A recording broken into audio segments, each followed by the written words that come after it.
ओम नमः शिवाय। आज इस वीडियो में हम आपको बुधवार प्रदोष व्रत की कथा सुनाएंगे। तो कथा सुनाने से पहले अगर आपने हमारा चैनल सब्सक्राइब नहीं किया है तो जल्दी से कर लीजिए, और अगर वीडियो पसंद आता है तो लाइक और शेयर कर दीजिएगा, और कमेंट में ओम नमः शिवाय लिखना ना भूलिएगा। तो चलिए शुरू करते हैं बुधवार प्रदोष व्रत कथा। कथा के अनुसार एक समय की बात है, नैमिषारण्य तीर्थ में अनेकों ऋषियों ने सूत जी महाराज से कहा कि हे भगवान, हमें प्रदोष व्रतों में सबसे उत्तम बुध प्रदोष व्रत के बारे में बताइए।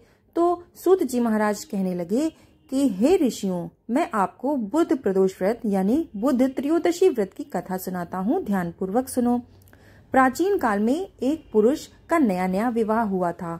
वो गौने के बाद दूसरी बार अपनी पत्नी को अपने ससुराल लेने के लिए पहुंचा और अपनी सास से कहने लगा कि आज मैं अपनी पत्नी को अपने घर ले जाऊंगा। तो उसकी सास ससुर ने उसको समझाते हुए कहा कि आज बुधवार का दिन है और बुधवार को पत्नी को विदा करके घर ले जाना शुभ नहीं होता है। लेकिन वो पुरुष अपनी जिद से टस से मस नहीं हुआ और विवश होकर सास ससुर ने अपने जमाता और पुत्री को भारी मन से विदा कर दिया और वो अपनी पत्नी को बैलगाड़ी पर लेके चला गया। वो नगर से बाहर निकला तो उसकी पत्नी को प्यास लगने लगी, तो पति लोटा लेकर अपनी पत्नी के लिए पानी लेने के लिए गया।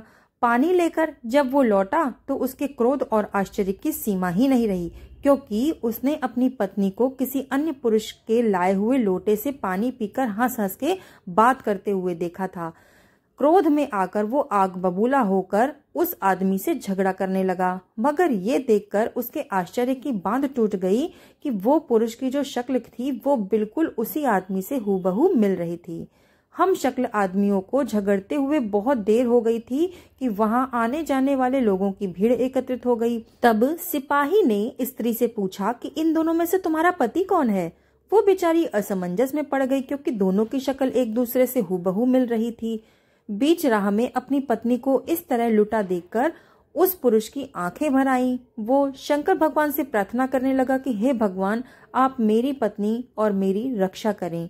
मुझसे बड़ी भूल हो गई है जो मैंने शुक्रवार को इसे विदा करके लाया है। भविष्य में मैं ऐसा अपराध कभी नहीं करूंगा। उसकी प्रार्थना सुनकर भगवान शिव ने दूसरे पुरुष को अंतर्ध्यान कर दिया और वो पुरुष अपनी पत्नी के साथ सकुशल अपने घर पहुंच गया। उस दिन से दोनों पति पत्नी नियम पूर्वक बुधवार त्रयोदशी का व्रत करने लगे और इस लोक के सभी सुखों को भोगकर अंत में भगवान शिव के लोक में चले गए। यहाँ पर बुधवार प्रदोष व्रत की कथा समाप्त होती है। बोलो श्री शंकर भगवान की जय। कथा सुनने के बाद कथा को लाइक जरूर कर दीजिएगा और कमेंट में ओम नमः शिवाय लिखना ना भूलिएगा। वीडियो को ज्यादा से ज्यादा शेयर कर दीजिएगा, चैनल को सब्सक्राइब कर दीजिएगा।